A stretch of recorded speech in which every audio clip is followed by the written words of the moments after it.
So I've got a question for you all. First of all, how many of y'all have a reputation or known for something? Not saying it's good, not saying it's bad, just known for something. And everybody should be able to raise their hand. Like the people in the back who are texting right now, probably known for playing basketball, right? Because that's what the Grabowskis do. They play basketball. They're pretty good at it, actually. We all played on Tuesday, and they were schooling us. I'll be honest. I'm known for liking fishing and Sour Patch, and that's pretty like a little bit of Jesus, but mostly people say, "Oh, that guy likes Sour Patch a lot." Like that's all he talks about. We're known for certain things, right? You ever thought about this though? This is a transcendent thought, right? Maybe if you were older, more mature in your life, you might think of this question. I want my future spouse to like this about me. Or, better yet, you ever thought about this? I want my future spouse to admire my blah, blah, blah. How many of y'all ever think about that? Yeah? Yeah? Yeah? Y'all are way more mature than I was when I was your age. Because at that time, let me see, most of y'all are between 11 to 17. I was thinking a lot about like MIT, about fishing, about food. They had this thing called Zowers at the time. It was a sour candy, so that was on my mind a lot. But I wasn't ever really thinking about, hey, I want my future wife to admire this about me. But it's an important thing to think about, or husband, if you're a woman, husband, to think about. Because it's an important thing. What happens if your future spouse admires something about you that you don't admire at all? Or what if your future spouse values something that you say, yeah, I don't really care about that. In fact, it's not even the most important thing in my life. It could cause issues, right? In fact, it could potentially deter us. Like if you say, okay, my future spouse loves the fact that, I don't know, I've got a really great tan. I say, okay, I'm going to work on my tan. That's just the first thing that came to mind. I'm going to work on my tan so my future spouse will say, look, he's the darkest guy in the world. This is awesome. This is great. But do I really care about that? No, not really, not at all. Like I feel like sometimes the things that people admire or appreciate about us cause us to change who we are because we want to be admired, right? We want to be appreciated. And so today we're actually going to talk about that. We're going to talk about a group of people who made the choice to kind of change who they were, who they're supposed to be, because of the admiration, the adoration of others. So if you have your Bibles, if you have your phones, or if you have your eyeballs, just look at the screen. We're going to be in Ezra chapter 9. We're going to go from, it's really weird. So we're going to do 9 verses 1 through 4. Then we're going to go to chapter 10 verses 1 through what? 4. Yeah, it's just the way it works out. So we're going to read 8 verses today. It should be fun. It should be really, really great. So if you have it, read along. Then I'll explain what's going on. So it says, after these things have been done, pause. Let's talk about what's been done. All right, so we're in the book of Ezra.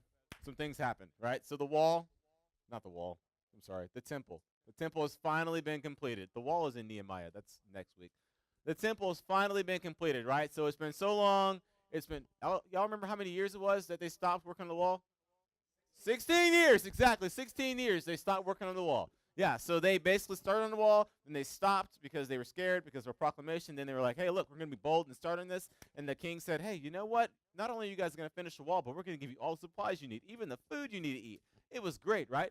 So the wall is completed. The people from all around the the Persian nation have finally kind of descended, or they've ascended up to Jerusalem. So everybody's in their home. They're like, yay, life is good. And then Ezra steps in the scene. And some of y'all might be thinking, hold the phone now, man.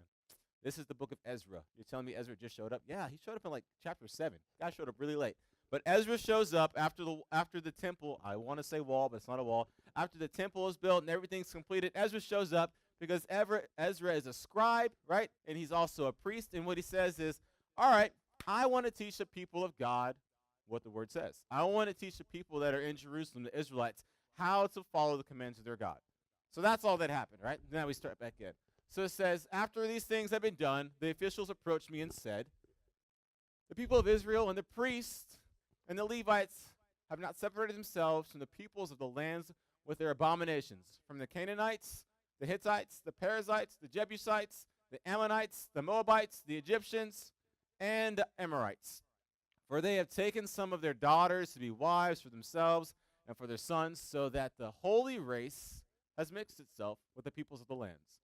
And in this faithlessness, the hand of the officials and chief men has been foremost. As soon as I heard this, I tore my garment and my cloak and pulled my hair from my head and beard and sat appalled. Then all who trembled at the words of the God of Israel because of the faithlessness of the returned exiles gathered around me while I sat appalled until the evening sacrifice. And let's talk about what just happened here. Sweet.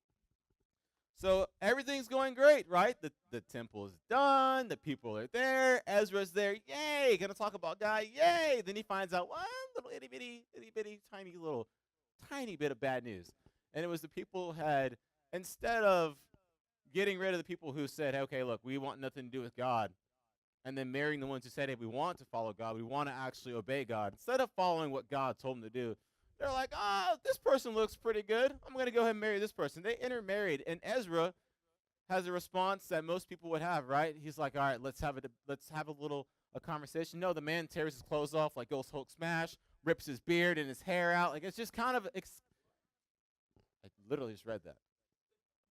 Yeah, just read it. Just read along. But it says he ripped his part of his beard out and part of his hair out. The man was a little distraught. Like, to say that the news that he heard hurt him, irked him, offended him, made him sad was probably like a big understatement. The guy was messed up. Like, when was the last time you heard some news that made you tear your clothes? Well, we don't really do that nowadays, but that was a sign of mourning back then. But the man pulled out part of his beard, his hair. He was freaking out. And then, after all that, in the midst of all that, he just gets on his knees. He's like, all right, look, it's time to have a little tag time, a little quiet time with God. So he gets on his knees, and he's talking to God. And he starts off and basically says, all right, God, look, there's a reason we are here. There's a reason we're going through what we're going through right now. And it's that right there. It's like, we as a people have made the choices to go against you. Not only the people, but the kings, the priests. We've made these intentional choices to kind of get caught up in our desires. And because we got caught up in our desires, God, you said, you know what? Okay, I'm going to allow you all to be overcome by the rulers of the nations around you. So the Babylonians came in, and they basically took over us, and they took us to all these different places. And the Persians came in. But then, God, in the midst of all these things, in the midst of being slaves, you showed grace, you showed mercy, you showed favor to us, right? Because you used the Persian king in his first year of reigning to say, we're going to reestablish the temple, we're going to reestablish Jerusalem. It makes no sense, God, but you chose to do that. So that's really, really cool. But then, God, we found out, the people are intermarrying when they're not supposed to. So, God, look, I know that you're not really treating us the way we deserve. You're not actually showing the frustration and the anger. You're not punishing us the way we would deserve. And so, God, I just ask you to continue with your mercy. I ask you to continue showing favor to us. But at the same time, I know that you're a just God. So I know that if we break your law, there's a consequence to it. And right as he's in the midst of basically admitting, hey, look, God, you're showing a lot of mercy, but, right when he got to the but is when we get to chapter 10, which starts off and says this right here. So it says, while Ezra prayed and made confession, weeping and casting himself down before the house of God. I don't know what that looks like, but it was evidently something because people came around. It says, a very great assembly of men, women, and children gathered to him out of Israel. For the people wept bitterly. And Shechaniah, the son of Jehiel, of the sons of Elam, addressed Ezra. Now listen to this part. This is just ridiculous. We have broken faith with our God and have married foreign women from the peoples of the land. But even now there is hope for Israel in spite of this. The priest just pulled his hair out. He's laying there with who knows what's exposed right now, praying and talking to God, saying how God should treat us worse than what. So what hope? Well, let's see what hope there is. He says there is hope for Israel in spite of this. Therefore, let us make a covenant with our God to put away all these wives and their children according to the counsel of my Lord. Do y'all know what happens when they made a covenant? Yeah? Let me explain it to you really quick in case everybody's PG when it comes to the Bible. So when you make a covenant with somebody, it's usually somebody of a higher power, a higher authority with a lower person, and they take an animal, right? So let's say we take a goat. Let's take a goat. Goat meat's delicious. You take a goat, you cut it in half, split it right down the middle, lay it down, entrails, blood, and that kind of stuff. You line it up. And basically, the person, let's say it's me and Pastor Allen. Pastor Allen's my boss, right? He's also taller. So here, he's the superior one. So I would walk down this little thing saying, all right, look, I promise to do blah, blah, blah. And if I don't do blah, blah, blah, whatever that might be, may I be like the goat, split in half. That's what these people are saying. Let's do this with God. Now, have y'all noticed that time and time again, the Israelites tend to mess up? Like, have y'all caught on to that? Like, they're like, look, God, we're going to be faithful. Life's going to be great. We're going to honor you. Yay, yippee, Jesus. And then, like 5 minutes later, they're like, oh, we did what was wrong in the eyes of the Lord again. Well, they said they want to make a covenant. So they said they want to make a covenant with our God to put away all these wives or children according to the counsel of my Lord. and of those who tremble at the commandment of our God, and let it be done according to the law. So they're basically telling them, hey, look, this is what we're going to do, so let's do it. But then they say something really interesting. They're telling, this is the people talking to Ezra, so I guess he's still on the ground. They're encouraging him. They say, hey, arise, get up, for it is your task, and we are with you. Be strong and do it. Now, can you imagine going through a situation in life and people are saying, hey, look, you know what? You've kind of married the wrong person. You're supposed to marry somebody who has the same mindset, the same thought process, and somebody who helps you to grow closer to God. And because you didn't marry that person, and you're marrying a person who actually they serve idols, and they're pulling you not closer to God, but actually farther from God. Because you married that person, you got to get rid of that person. And saying, you know what? Fine, I'll get rid of my family. Because if you look back, it says it wasn't just men there. It says there were men, and there were women, and there were children. And they say what? They say, we'll get rid of them. They say, we'll get rid of our families, basically. We'll get rid of the wives and their children, according to the counsel of my Lord. That is a bold statement. Why? Why do you think they were willing to give their families up? Like, let's look at America today, and let's think about this. We're all about, we say, God and country, but it's really we put our family first, right? We say, look, my country, my family, and sometimes it's family, sometimes it's country, money, family, but we're really, really passionate about our families, even in the church. I've sat in small groups before, and I've listened to people who are of different age groups, and they talk about how, God would never call somebody from their family. He would never call them to go and serve somewhere where their family couldn't reach them. I was just like, you dumb. It says that all throughout Scripture. In fact, Jesus himself says when he's asked, hey, look, your family's outside, your mom and your brothers are outside. He's like, look, whoever does the will of my Father, whoever is in the same accordance as me, that's my family. But we have this fear, we have this thought process that, look, God wouldn't take me out of my comfort zone. God wouldn't remove me from what I feel like is my sanctuary, my home, my place of peace, and my place of rest. Well, here's the thing. God should be your comfort zone. God should be your place of peace, your place of rest. And in fact, if God is not that place of peace and that place of rest, then you've messed up the first commandment. You've put something before God. You've made an idol in your life. And here's the problem. That's what these people had done. They had made the men and the women, because it says wives, but we know that there were some of those guys, probably good looking also, who didn't really honor God. They had made those people their idols. They said, you know what? We care more about having this person's adoration than I do about God. So what choice did they make? They said, you know what? Since God has reestablished the temple, even though we're still slaves, he's reestablished the temple. Since God has now sent Ezra and has given him the word, and since it has been called up that, hey, we're making the wrong choices, we're gonna do something bold. We're gonna let them go. And now if you continue reading the story, it actually says they didn't do it that day, but they gathered everybody together in 3 days, and they said, okay, hey, look, we need the governors of the certain areas and the leaders and elders of the certain areas to meet with the men or the women and say, okay, hey, what is your spouse like? What's going on here? And then people were separated. So it wasn't like they're like, hey, look, got to kick you to the curb. Sorry, God said that. No, they sent them out in a loving way, but at the same time, they said, okay, look, I can't have this in my life. Now, most of y'all probably listening to this story and thinking, Akil, I'm not married. I don't have kids. Now, I say most of you because, look, I don't know your lives. Maybe you do have kids, like 12-year-old. I'm not going to judge. I pray for that child. Anyway, but most of y'all probably can say, like, look, I don't have any kids, so I've never related to that situation. Like, I've never married somebody who was the wrong one, who distracted me from God, so this doesn't make any sense to me. Well, you know what? I've never married anybody that I know of. I mean, you never know. Weird stuff happens in dreams, but I've never married anybody, but I have been asked by God in times to let go of potential relationships because that potential relationship wasn't going to help me to draw closer to God. In fact, like, okay, I've been here for almost 2 years, so maybe 3 years? Almost 3 years ago, at my last church, I met this young lady at a pool party / picnic, and in all honesty, we went there because one of the old ladies was supposed to be baking, and so we're like, look, we want those cupcakes and muffins and everything else. And she didn't show up, So we were disappointed. It was a bunch of guys. We're disappointed. But then we thought to ourselves, hey, we can recruit some volunteers for our middle school ministry. So that's what I went in there doing. I was meeting people, getting to know them, hearing their stories, and I would listen to them talk. I'm like, nah, you can go to high school. We don't care about you. But then I would zone in on some, because I worked with middle school students, by the way, in my last church.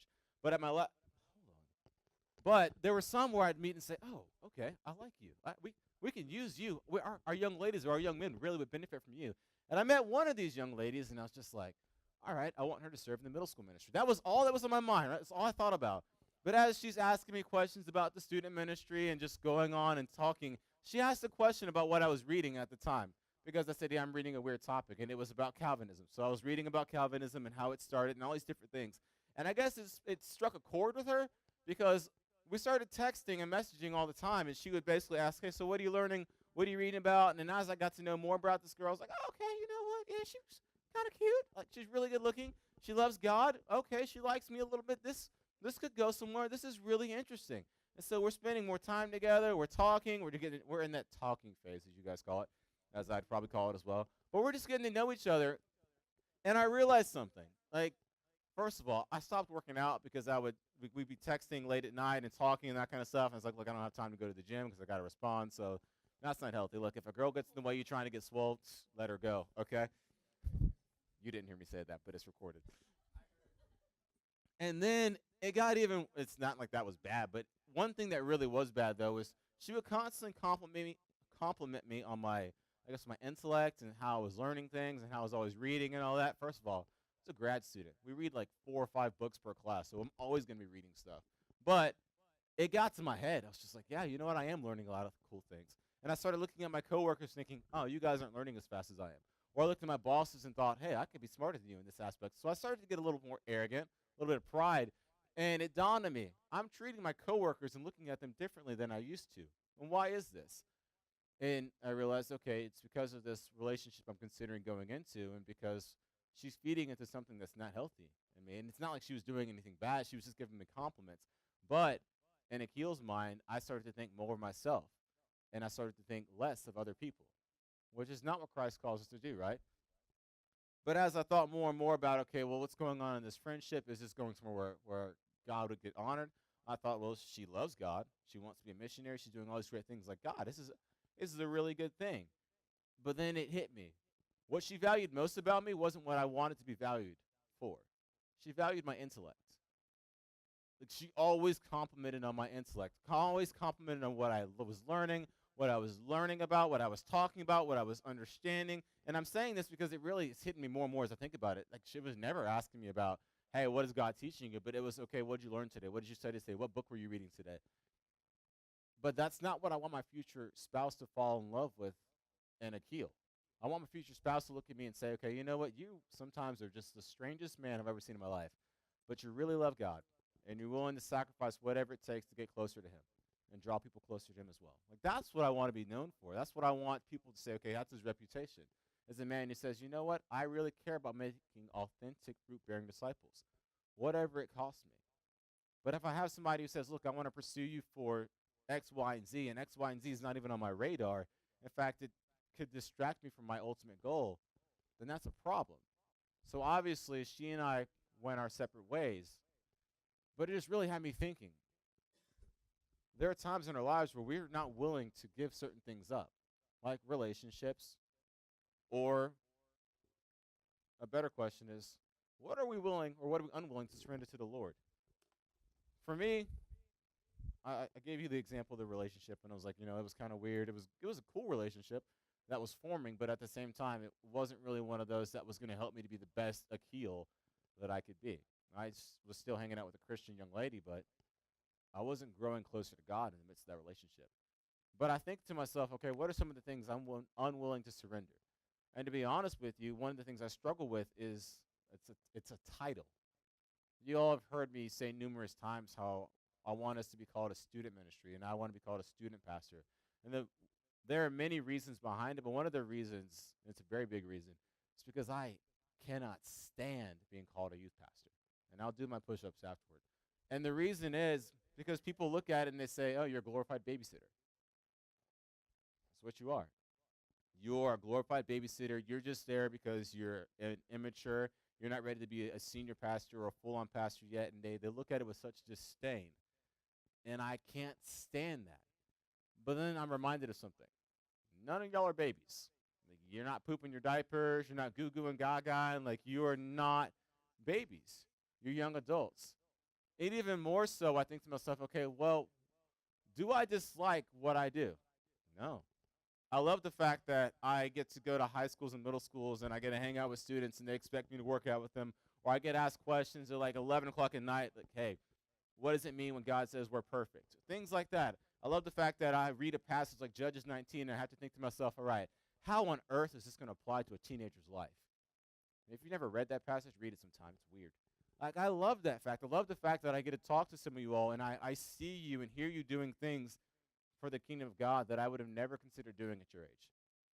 I love the fact that you're so much more mature than I was when I was between the ages of 11 to 17 when it comes to my walk with the Lord. I absolutely love that. And I'm honored to be called your student pastor. And I think to myself, okay, why is that Akil so often gets caught up and really struggles with just letting go of being called, hey, you're a youth pastor? It's because sometimes I lose sight of the one who's given me the title. I lose sight of the value of the one who's given me the title. I get caught up in what the title is. I get caught up in what I have. I lose sight of the one who's given it to me. And my thought is this right here. It's like saying, okay, hey, look, you would be so happy and so willing to give up an iPhone 3 or an iPhone 7 for a free, brand new iPhone 7. And why is that? Because you understand the difference in the value. You understand that one is old, it's got old technology, it's probably got bugs, it's not gonna connect with certain technologies we have right now. You understand the brand new one, it's a top of the line thing. It's the best you can get right now when it comes to iPhones until the next one comes out. And see, the reason the Israelites were willing to give up on those relationships was because they recognized what they were giving up was nowhere near as good as what they were receiving. They realized what they had given up, and I say given up, I mean giving up God's purpose and God's call for their life to be pursued or to pursue people, it wasn't worth it. And I wonder how often in our lives we say, I can't surrender ... to God because he's not worth it. And that ... could be a relationship with a guy or a girl, whether it's the same gender or not. That ... could be alcohol. That ...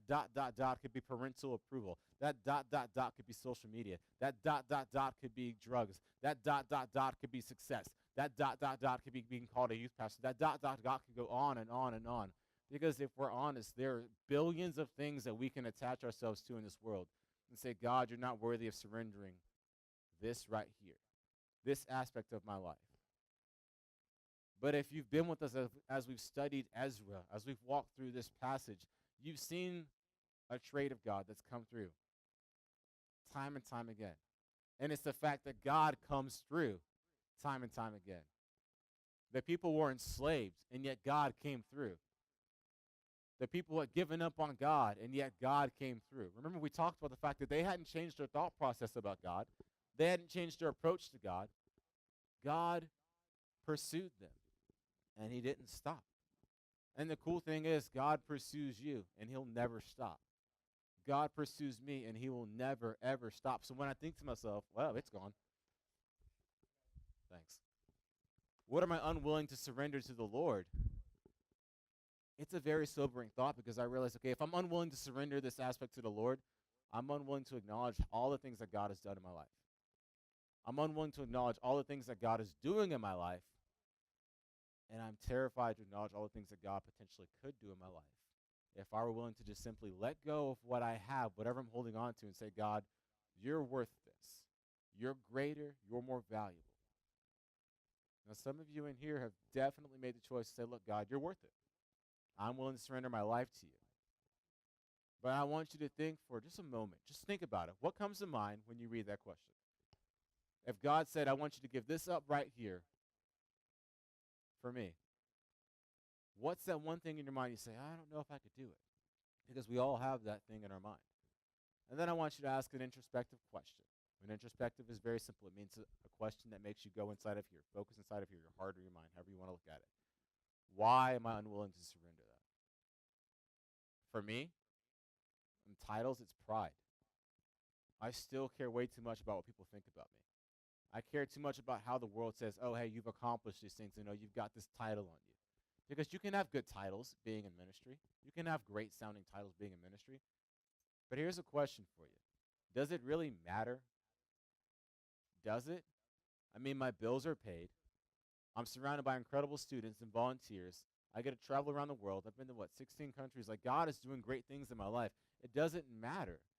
But for some reason, my mind gets so focused on these little tiny things, I lose sight of how great my God is, how loving he is, how encouraging he is, how he's worthy of giving up whatever I might hold on to and say, God, it's cool.